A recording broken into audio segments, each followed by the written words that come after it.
నమస్కారం, మీ విజయ్ కుమార్ గంట. ఈరోజు ఒక సీరియస్ విషయం డిస్కస్ చేయాల్సి ఉంది. రాష్ట్రంలో 6 నెలల ఎన్డీఏ ప్రభుత్వంపై ఈ మధ్య ఒక ప్రముఖ దినపత్రికలో ఒక కథనం వచ్చింది. ప్రభుత్వ పాలన పట్ల ప్రజల్లో సంతృప్తి లేదని. అది వ్యాస రచయిత అభిప్రాయం. అయితే వాస్తవానికి ప్రజల మధ్యకు వెళ్ళినప్పుడు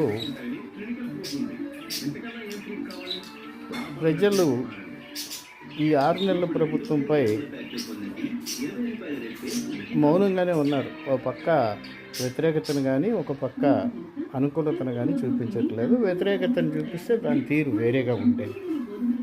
మొత్తం మీద ఏదో జరుగుతుందనే ఆశతో ఉన్నారు. దానికి తగినట్లుగా కూటమి ప్రభుత్వం అనేక కార్యక్రమాలు చేస్తుంది. ఇవి ఎంతవరకు మెటీరియలైజ్ అవుతాయో మనం వేచి చూడాలి. ఎందుకంటే 6 నెలల్లోనూ సంవత్సరంలోనూ ప్రభుత్వ పరిపాలనా విధానాలపై మనం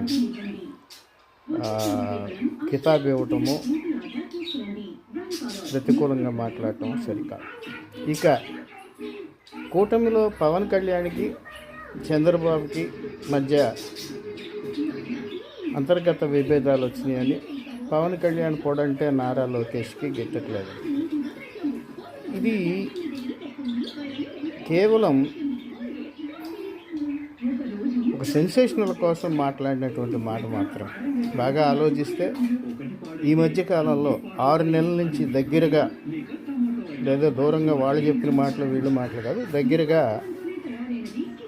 ప్రభుత్వ మంత్రాంగాన్ని, అటు జనసేన పార్టీ నేతను, అట్లాగే లోకేష్ యొక్క ప్రవర్తనావళిని గమనించినప్పుడు ఈ మాట శుద్ధ అబద్ధం. ఎందుకంటే వాళ్ళ ముగ్గురు మధ్య మంచి అవగాహన ఉంది. ఏది ఏమైనప్పటికీ ప్రభుత్వాన్ని ముందుకు నడిపించాలి. ఇక కక్ష సాధింపు చర్యలు అంటే జగన్ పార్టీని పూర్తిగా ఇచ్చేయాలి. దీని మీద ఏం పెద్ద చంద్రబాబు సీరియస్గా తీసుకోవట్లేదు. వాళ్ళ మీద అంటే వైసీపీ మీద గతంలో ఉన్నటువంటి కేసుల్ని తిరగదోడుతున్నారు. న్యాయపరమైనటువంటి అంశాలు వచ్చినప్పుడు ఆ దిశలో వెళ్తున్నారు. ఎందుకనంటే 11 మందితో ఉన్నటువంటి వైసీపీ ఎమ్మెల్యేలు అసెంబ్లీకి వచ్చే అవకాశం లేదు. జగన్ని ప్రజలు విశ్వసిస్తారని ఇప్పటికీ చంద్రబాబు నమ్మట్లేదు. ఎందుకంటే ఆయన రాజకీయ అనుభవాల దృష్ట్యా. ఇక సామాజిక వర్గ వైరుధ్యాలు ఏనాడో పోయినాయి.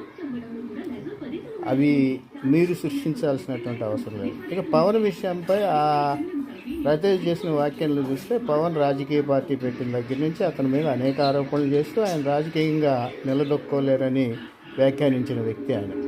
కాబట్టి